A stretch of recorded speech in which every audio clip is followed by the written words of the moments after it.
السلام علیکم ورحمۃ اللہ وبرکاتہ۔ ان الحمد للہ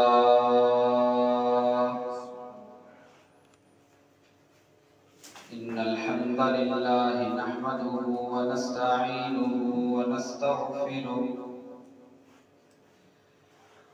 ونؤمن به ونتوکل علیہ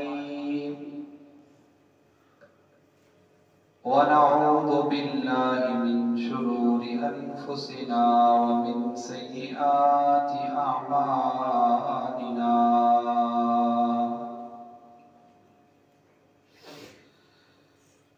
من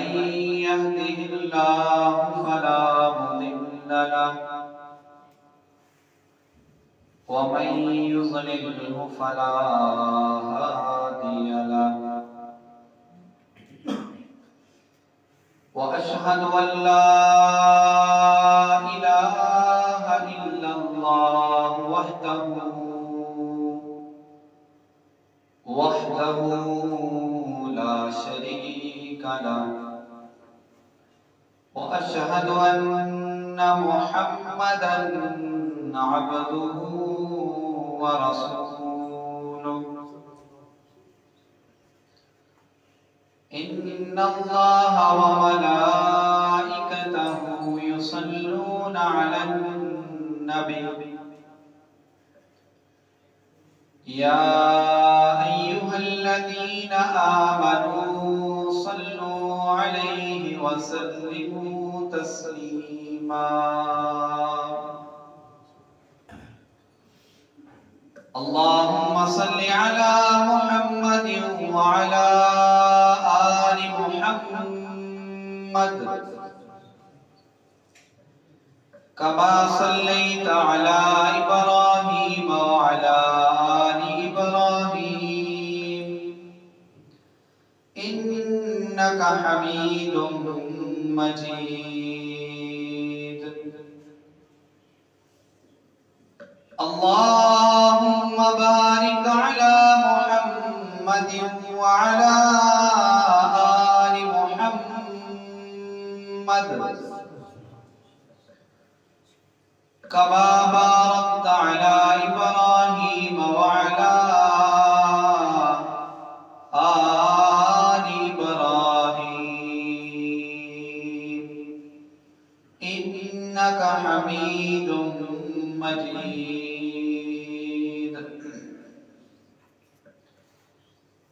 رب اشرح لي صدري ويسر لي أمري واحلل عقدة من لساني يفقه قولي، واجعل لي وزيرا من أهلي،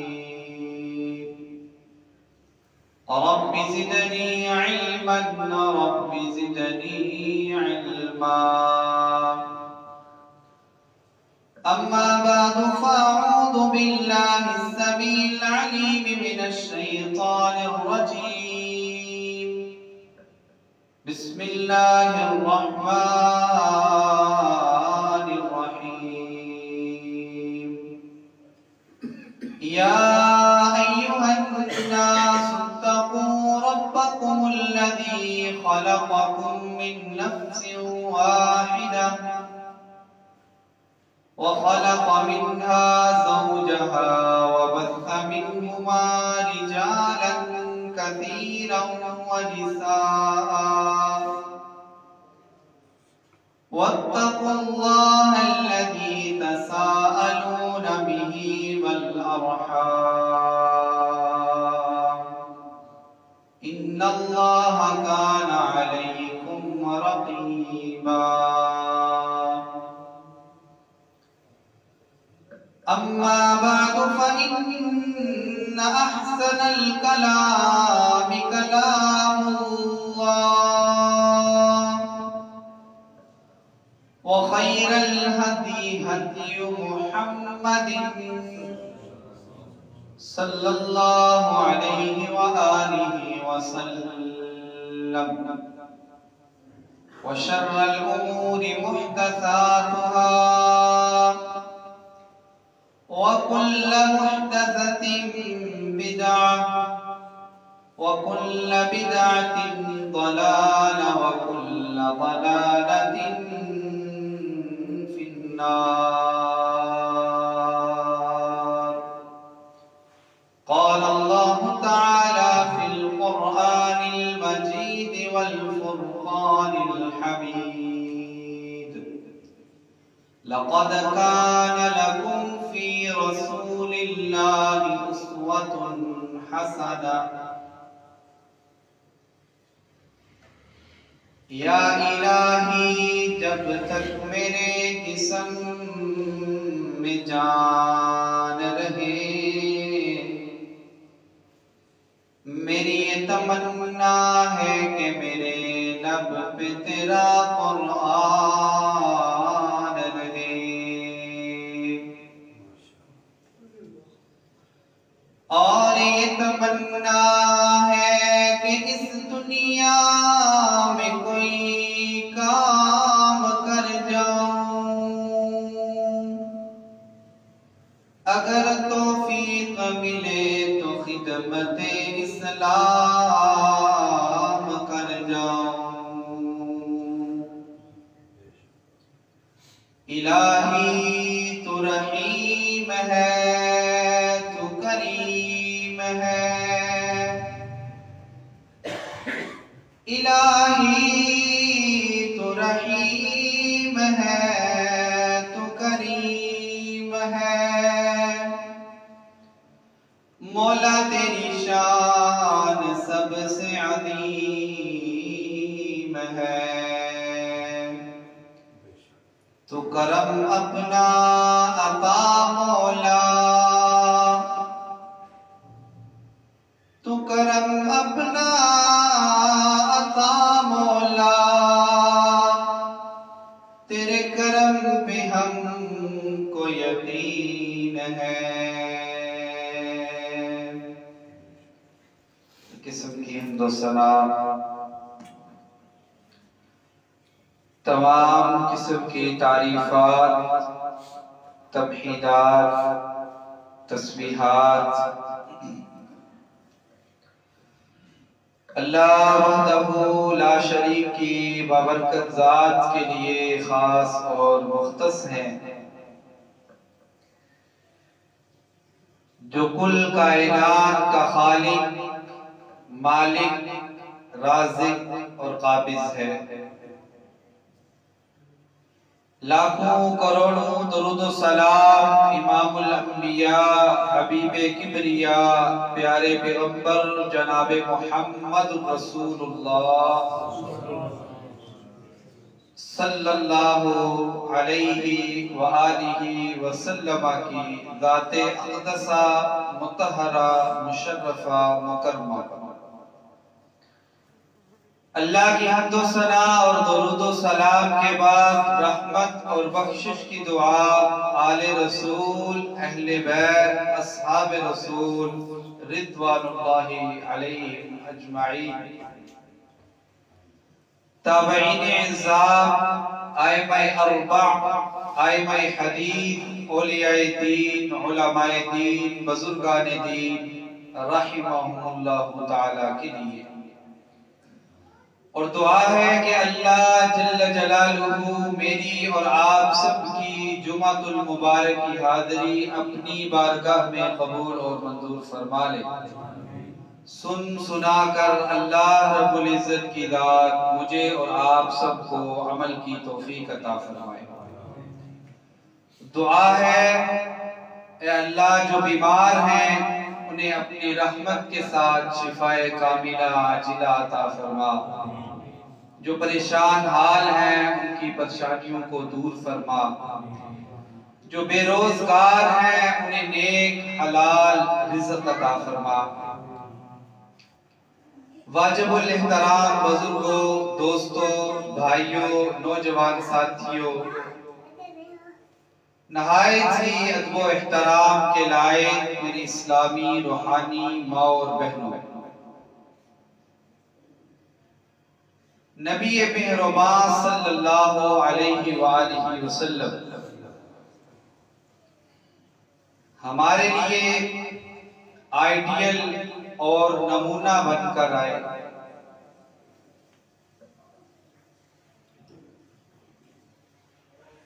جہاں پر نبی کریم صلی اللہ علیہ وسلم سے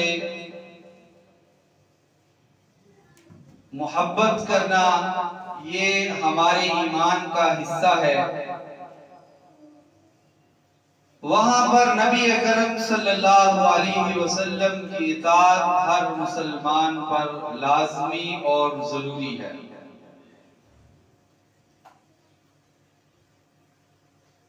نبی اکرم صلی اللہ علیہ وسلم نے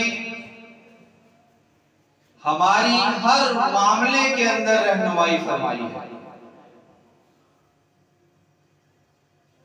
حالات حاضرہ کے تناظر میں اگر ہم چاہتے ہیں کہ ہمارے معاملات بہتر ہوں، ہماری سیاست بہتر ہو، ہماری معیشت بہتر ہو، دیگر وہ دنیاوی زندگی کے معاملات ہیں یا وہ عبادات سے منسلک ہیں، ان تمام معاملات کے اندر اگر نبی اکرم صلی اللہ علیہ وسلم کو اسوہ حسنہ بنا کر ہم اپنی زندگی کو گزاریں تو ہم ہر لحاظ سے معاشرے میں عزت ضرور پائیں۔ آپ صلی اللہ علیہ وسلم کی اطاعت یا اسوہ حسنہ ہم نے صرف نبی صلی اللہ علیہ وسلم کو اپنی عبادات کی حد تک نہیں رکھنا، بلکہ ہم نے جہاں تجارت کرنی ہے، جہاں پہ ہم نے مزدوری کرنی ہے، جہاں پہ ہم نے کام کرنا ہے، یا جس محکمے کے اندر جس ذمہ داری کے ساتھ ہم کام کر رہے ہیں، ہر معاملے کے اندر، ہر محکمے کے اندر پیارے پیغمبر جناب محمد رسول اللہ صلی اللہ علیہ وسلم کی اطاعت اور آپ کا اسوہ حسنہ لازم اور ضروری ہے۔ پیارے پیغمبر جناب محمد رسول اللہ صلی اللہ علیہ وسلم اس دنیا فانی سے ابھی رخصت فرمائے ہی تھے۔ حضرت عبداللہ بن مسعود رضی اللہ تعالیٰ اس بات کو روایت کرتے ہیں، فرماتے ہیں کہ میں ایک مجلس کے اندر گیا، وہاں پہ ایک حضرت صاحب لوگوں کو اس بات کا درس دے رہے تھے کہ آپ نے بآواز بلند اونچی آواز سے 100 دفعہ سبحان اللہ، الحمدللہ، اللہ اکبر، لا الہ الا اللہ، یہ اجتماعی طور پر کہنا ہے۔ حضرت عبداللہ بن مسعود رضی اللہ تعالیٰ جب اس مجلس کے اندر گئے اور اس کام کو دیکھا تو اس حضرت صاحب کو مخاطب ہو کر فرمایا، ابھی نبی اکرم صلی اللہ علیہ وسلم کے برتن پرانے نہیں ہوئے تو آپ نے نبی صلی اللہ علیہ وسلم کی اطاعت سے ہٹ کر عبادت کا حکم دے رکھے۔ ایک موقع پر عبداللہ بن عمر رضی اللہ تعالیٰ بیٹھے ہوئے تھے، ایک شخص نے چھینک ماری،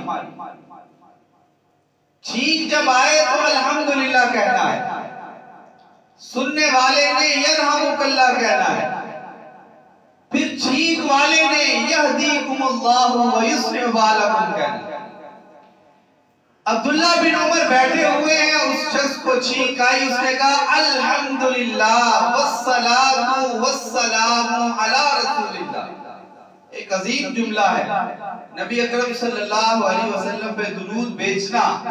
آپ صلی اللہ علیہ وسلم کی ذات اقدس پر درود پڑھنا، یہ بڑی فضیلت والا عمل ہے۔ لیکن جس جگہ پر نبی صلی اللہ علیہ وسلم نے پڑھنے کا حکم نہیں دیا،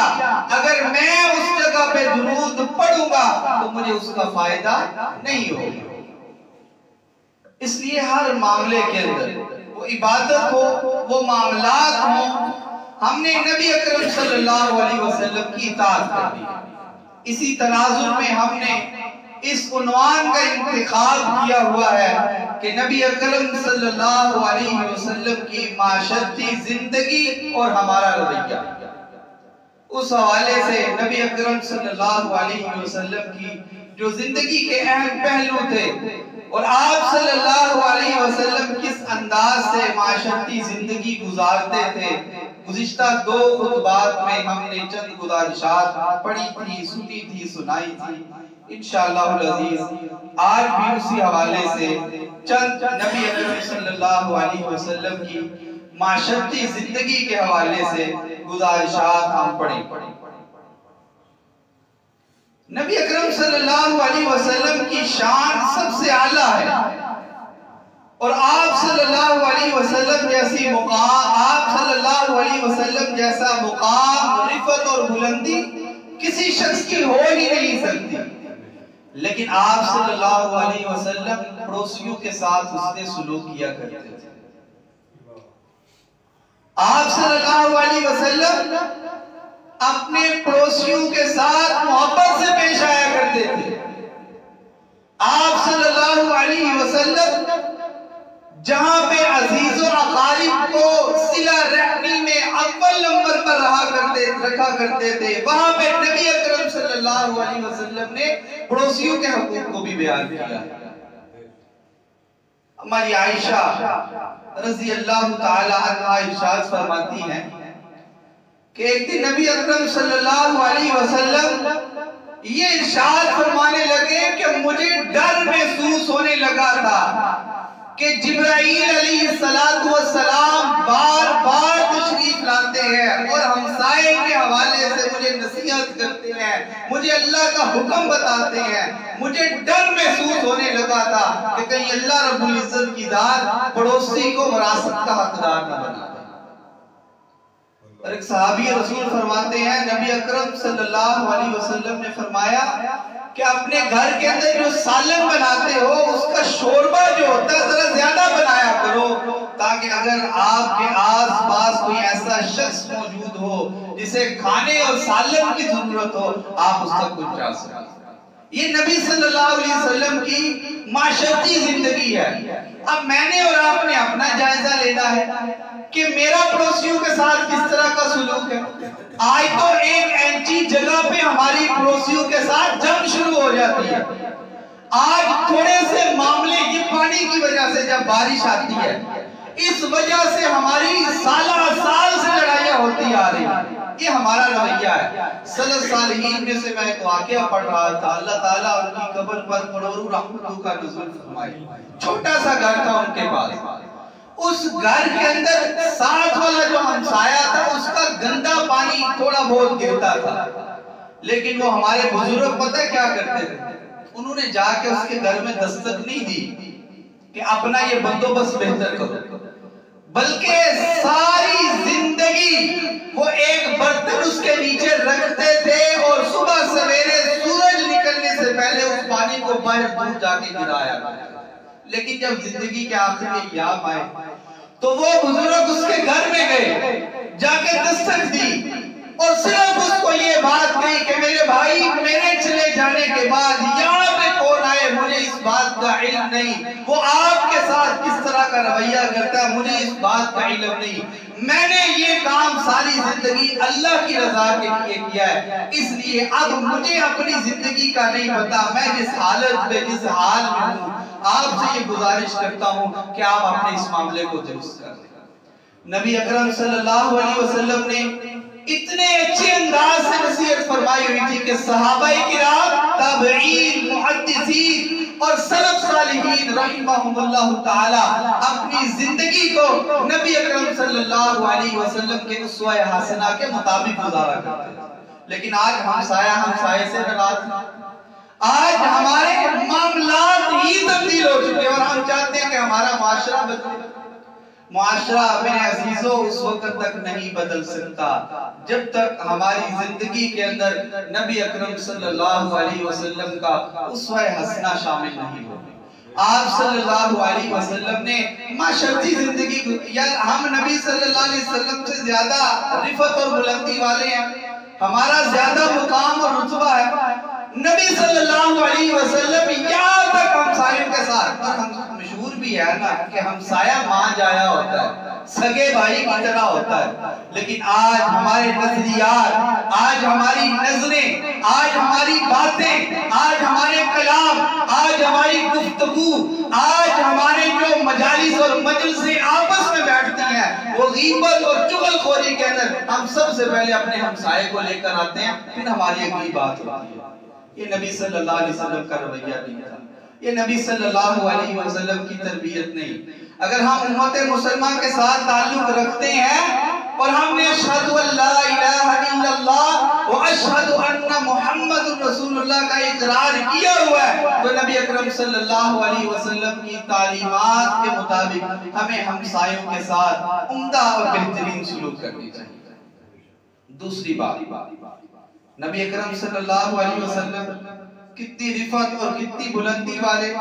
لیکن آپ خادموں کے ساتھ، آپ ملازموں کے ساتھ جو آپ کا کام کیا کرتے تھے، آپ صلی اللہ علیہ وسلم کا ان کے ساتھ کس طرح کا رویہ تھا۔ حضرت انس بن مالک رضی اللہ تعالیٰ وہ صحابی رسول ہیں جنہوں نے 10 سال نبی صلی اللہ علیہ وسلم کی خدمت کی۔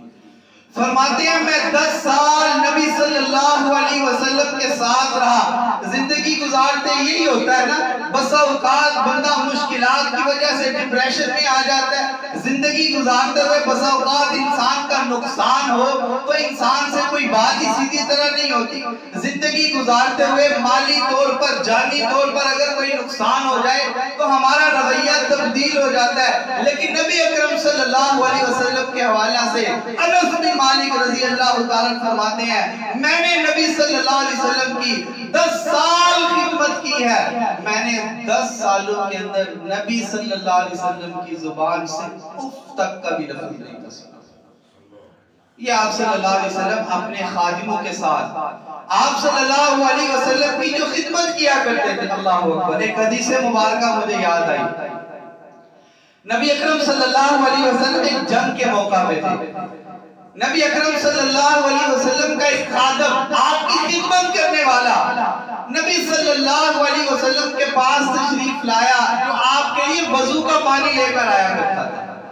آپ اس وقت جو ہے ذرا مزید محبت کے انداز میں بیٹھے ہوئے تھے، کہا میرے صحابی کیا مانگنا چاہتے ہو، مانگو مجھ سے، آج میں آپ کو ہر ایک چیز دوں گا۔ اس صحابی رسول نے جب سنا تو ان کے ذہنوں کے اندر ان کی تربیت اس انداز سے ہوئی تھی کہ زندگی کے معاملات ان کے ذہن میں تھے ہی نہیں، انہیں پتا تھا جب ہم اللہ کے مطیع اور فرما بردار بنیں گے تو ہماری ہر معاملے کے اندر اللہ کی رحمتیں ہمیں میسر ہوں گی۔ نبی صلی اللہ علیہ وسلم نے پوچھا آپ کیا چاہتے ہیں مجھ سے، کیا میں آپ کو دوں؟ وہ صحابی رسول فرمانے لگے اللہ کے نبی صلی اللہ علیہ وسلم یہاں زندگی گزارتے ہوئے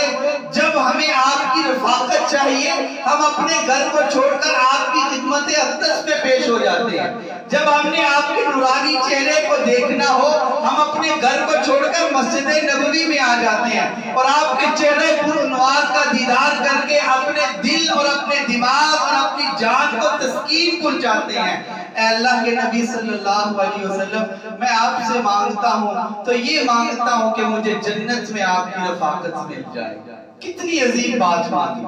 آپ صلی اللہ علیہ وسلم نے اپنے اس خاتم سے عرض کی، اس پانی لانے والے سے عرض کی کہ اگر جنت کے اندر میری رفاقت چاہتے ہیں، یہاں پہ بھی اصول بیان کر دیا، بے شک اپنا ہو جیسا بھی ہو بات حق اور سچ ہونی چاہیے۔ آپ صلی اللہ علیہ وسلم نے فرمایا اگر جنت میں میری رفاقت چاہتے ہو تو زیادہ سے زیادہ سجدے کرنا، ان سجدوں کی وجہ سے جنت میں آپ کو میری رفاقت ملے گی۔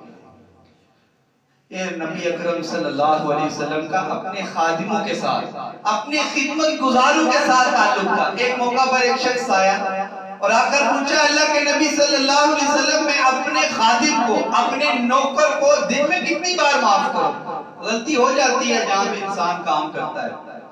پوچھا کہ میں اپنے خادم اور اپنے ملازم کو زندگی کے اندر دن کے اندر کتنی دفعہ معاف کروں؟ آپ سے سوال کیا گیا، آپ خاموش رہے۔ اس شخص نے دوبارہ پوچھا اے اللہ کے نبی صلی اللہ علیہ وسلم میں آپ سے پوچھ رہا ہوں کہ اگر دن کے اندر ملازم غلطی کرے بارہا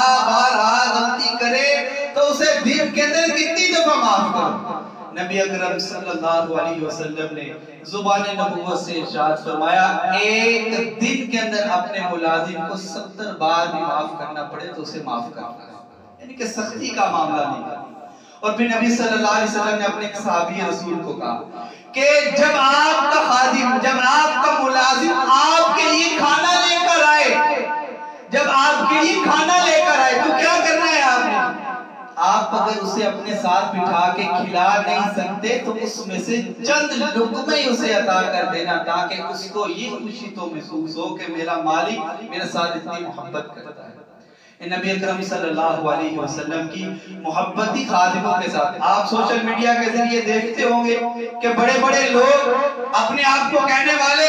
کہ ہم اس محلے کے، ہم اس گلی کے، ہم اس یونین کونسل کے شہنشاہ ہیں، لیکن جب اپنے خادموں کو کسی ہوٹل کے اندر لے کر جاتے ہیں، ساتھ میں ان کے بچوں کو بھی اٹھاتے ہیں، ان کی جو ہے وہ صفائی بھی کرتے ہیں، ان کے بچوں کا بھی خیال کرتے ہیں، لیکن جب کھانے کی باری آتی ہے تو ان بچوں کو علیحدہ کر دیتے ہیں، وہ جو ان کی خدمت میں اپنی زندگی گزار دیتے ہیں۔ نبی اکرم صلی اللہ علیہ وسلم کا یہ طریقہ نہیں تھا۔ آپ صلی اللہ علیہ وسلم ہمیشہ ہر ایک شخص سے محبت کیا کرتے تھے، اور آپ صلی اللہ علیہ وسلم کا اسوہ حسنہ بھی یہی ہے۔ اسی طرح نبی اکرم صلی اللہ علیہ وسلم بزرگوں کے ساتھ حسن سلوک سے پیش آیا کرتے تھے۔ اللہ اکبر۔ نبی اکرم صلی اللہ علیہ وسلم کی حدیث آپ نے فرمایا بوڑھے مسلمانوں کی تعظیم کرنا، لفظ بلفظ ترجمے کے ساتھ پیش کر رہا ہوں، بوڑھے مسلمان کی تعظیم کرنا اللہ کی تعظیم کا حصہ ہے۔ بوڑھے مسلمان کی تعظیم کرنا، ادب سے اس کے ساتھ پیش آنا، اچھے الفاظ کے ساتھ اس سے بات کرنا، اخلاق حسنہ کے ساتھ اس سے پیش آنا، غصے کے ساتھ اس سے بات نہ کرنا، یہ ہے بڑے لوگوں کی تعظیم کرنا۔ اور آپ صلی اللہ علیہ وسلم نے فرمایا بزرگوں کی تعظیم کرنا یہ اللہ کی تعظیم کرنے کا حصہ ہے۔ اور نبی اکرم صلی اللہ علیہ وسلم کس طرح تعظیم کیا کرتے تھے؟ حضرت ابو بکر صدیق رضی اللہ تعالیٰ اپنے والد محترم ابو قحافہ رضی اللہ تعالیٰ کو نبی اکرم صلی اللہ علیہ وسلم کی خدمت اقدس میں لے کر آئے تو پتہ ہے نبی صلی اللہ علیہ وسلم نے کیا فرمایا؟ آپ کی کتنی شان تھی، آپ رحمت للعالمین تھے، آپ کائنات کے امام اور سردار تھے۔ آپ نے فرمایا ابو بکر مجھے بتا دیتے اپنے بزرگ باپ کو میرے پاس کیوں لے کر آئے ہو، میں خود چل کر آپ کے باپ کے پاس آیا۔ یہ آپ صلی اللہ علیہ وسلم بزرگوں کے ساتھ پیش آئے گا۔ بزرگ تو دور کی بات ہے بھائی، محلے کے یا گلی کے، ہم تو آج اپنے باپ کے ساتھ صحیح طرح بات نہیں کرتے۔ اور ابا چپ کر جا، تجھے کسے گل کا پتہ ہی نہیں ہے، تو اپنی گل نو اپنے کول رکھ۔ یہ ہماری زندگی کا حصہ ہے بھائی، یہ آج ہم اس طرح کے بن چکے ہوئے ہیں، یہ آج ہمارے معاشرے کے اندر عام ہے۔ بچہ اپنے والد کو مار رہا ہے، بچہ اپنی ماں کو مار رہا ہے، بچہ اپنے بڑے بھائی کے ساتھ لڑ رہا ہے، بچہ اپنے گلی محلے کے بزرگوں کے ساتھ بدتمیزی سے پیش آ رہا ہے۔ نبی اکرم صلی اللہ علیہ وسلم کی معاشرتی زندگی اس انداز سے گزری ہے جہاں پہ آپ نے اپنے عزیز و اقارب کا تحفظ کیا، جہاں پہ آپ صلی اللہ علیہ وسلم نے اس بات کا درس دیا کہ اپنوں کا خیال رکھنا ہے، ان کے ساتھ محبت سے پیش آنا ہے، صلہ رحمی کا جہاں پہ آپ نے درس دیا، جہاں پہ آپ نے معافی کا درس دیا، جہاں پہ آپ نے اخلاق حسنہ کا درس دیا، جہاں پہ آپ نے عمدہ گفتگو کا درس دیا، وہاں پہ نبی اکرم صلی اللہ علیہ وسلم نے اپنے سے بڑے کی تعظیم کرنے کی بھی درس دیا۔ آپ صلی اللہ علیہ وسلم نے اس بات کا بھی درس دیا ہے کہ اپنے بزرگوں کے ساتھ محبت اور احترام سے پیش آنا ہے۔ نبی اکرم صلی اللہ علیہ وسلم کی ایک حدیث مبارکہ ہے جس کے بال سفید ہو جاتے ہیں، ایک سفید بال ہو یا زیادہ بال سفید ہو، وہ اپنے ہاتھوں کو اٹھا کر جب اللہ سے دعا کرتا ہے تو آپ نے فرمایا اللہ کو حیا آتی ہے کہ جب وہ بزرگ اللہ سے مانگ رہا ہے اور اللہ اسے عطا کرتا ہے۔ اپنے والدین کی خدمت کرنی چاہیے، اپنے بزرگوں کی دعائیں لینی چاہیے، اپنے بزرگوں کی خدمت کر کے اپنی کامیابی کے لیے دعائیں لینی چاہیے۔ اللہ رب العزت کی ذات ان کی دعاؤں کو قبول فرماتے ہیں۔ لیکن آج ہمارا رویہ یہ ہے، آپ صلی اللہ علیہ وسلم کی معاشرتی زندگی تو یہ تھی کہ آپ بزرگوں کے ساتھ تعظیم اور احترام سے پیش آتے تھے، لیکن آج ہم اپنے بزرگوں کا ادب و احترام نہیں کرتے، بلکہ مشہور تو یہ ہے کہ ہم بزرگوں کے گستاخ ہیں۔ بزرگوں کے گستاخ تو ہم البتہ نہیں، ہم دل و جان سے بزرگوں کی تعظیم اور احترام کرتے ہیں، لیکن اس حد تک نبی اکرم صلی اللہ علیہ وسلم نے ہماری جو ہے اصلاح فرمائی ہے۔ اسی طرح نبی اکرم صلی اللہ علیہ وسلم غیر مسلموں کے ساتھ عمدہ سلوک کیا کرتے تھے۔ آج تو ہمارے مسلمانوں کے ساتھ عمدہ سلوک نہیں ہے۔ اللہ کے نبی صلی اللہ علیہ وسلم کافروں کے ساتھ، جنہوں نے کلمہ نہیں تھا پڑھا، جو دائرہ اسلام میں داخل نہیں تھے ہوئے، آپ صلی اللہ علیہ وسلم کے گلی اور محلے اور شہر کے اندر اگر کوئی کافر اور یہودی بھی بیمار ہو جاتا تو آپ صلی اللہ علیہ وسلم اس کی تیمارداری کے لیے جایا کرتے تھے۔ مشہور واقعہ، مشہور نبی صلی اللہ علیہ وسلم کی حدیث ہے کہ ایک یہودی بچہ بیمار ہوا، آپ اس کے گھر چلے گئے، جا کے اس کی جو ہے آپ صلی اللہ علیہ وسلم نے اس کی تیمارداری کی، اس سے پوچھا، اس کا حال احوال پوچھا، اور آپ صلی اللہ علیہ وسلم جب اس کے پاس گئے تو دیکھا اس کی حالت بہت آخری حد تک جاری ہے، تو آپ نے اس بچے کو اسلام کی دعوت دی۔ اس بچے نے اپنے باپ کی طرف دیکھا، اس باپ نے ہاں کے اندر ہاں ملا دی، اور اس بچے نے اشہد ان لا الہ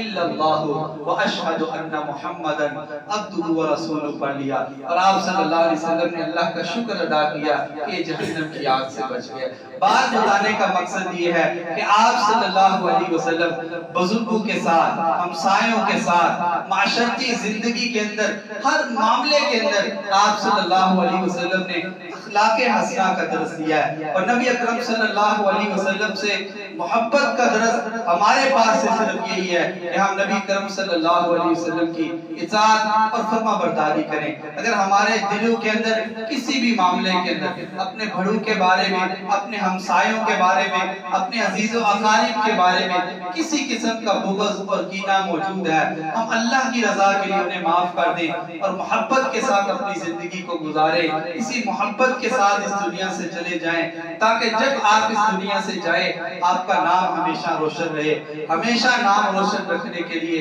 نبی اکرم صلی اللہ علیہ وسلم کی اطاعت اور آپ صلی اللہ علیہ وسلم کی فرما برداری ضروری ہے۔ ہم اللہ تعالیٰ سے دعا کرتے ہیں، اے اللہ جو ہم تیرے گناہگار خطا کار بندے ہیں، ہمیں نبی اکرم صلی اللہ علیہ وسلم کی اطاعت اور فرما برداری کے مطابق زندگی گزارنے کی توفیق عطا فرما۔ قل ان صلاتی و نسکی و محیای و مماتی للہ رب العالمین۔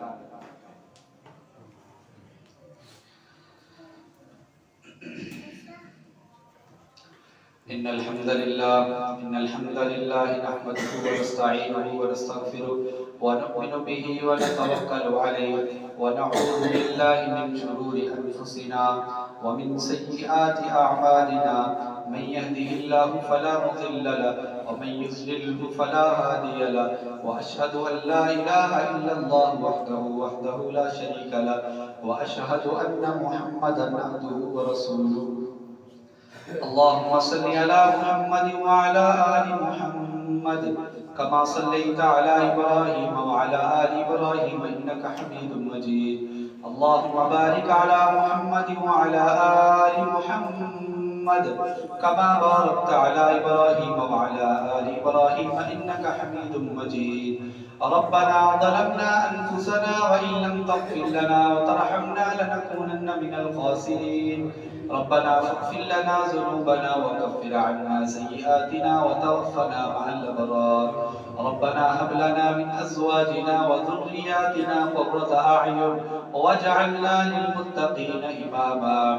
رب هب لي من لدنك ذرية طيبة إنك سميع الدعاء اللهم اشف مرضانا ومرضى المسلمين اللهم اشف مرضانا ومرضى المسلمين اللهم يا شافي الأمراض اشف مرضانا ومرضى المسلمين اللهم يا قاضي الحاجات اقض حاجاتنا وحاجات المسلمين اللهم استر عوراتنا وآمن روعاتنا.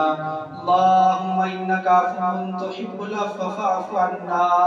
اللهم إنك عفو تحب العفو فاعف عنا. ربنا اغفر لنا ولوالدينا ولأساتذتنا ولجميع المؤمنين والمؤمنات. اللهم أعز الإسلام والمسلمين وأذل الشرك والمشركين ودمر أعداء الدين. اللهم انصر الإسلام والمجاهدين في فلسطين. اللهم انصر الإسلام والمجاهدين في كشمير. اللهم انصر الإسلام والمجاهدين في كل مكان. ربنا آتنا في الدنيا حسنة وفي الآخرة حسنة وقنا عذاب النار. سبحان ربك رب العزة عما يصفون وسلام على المرسلين والحمد لله رب العالمين.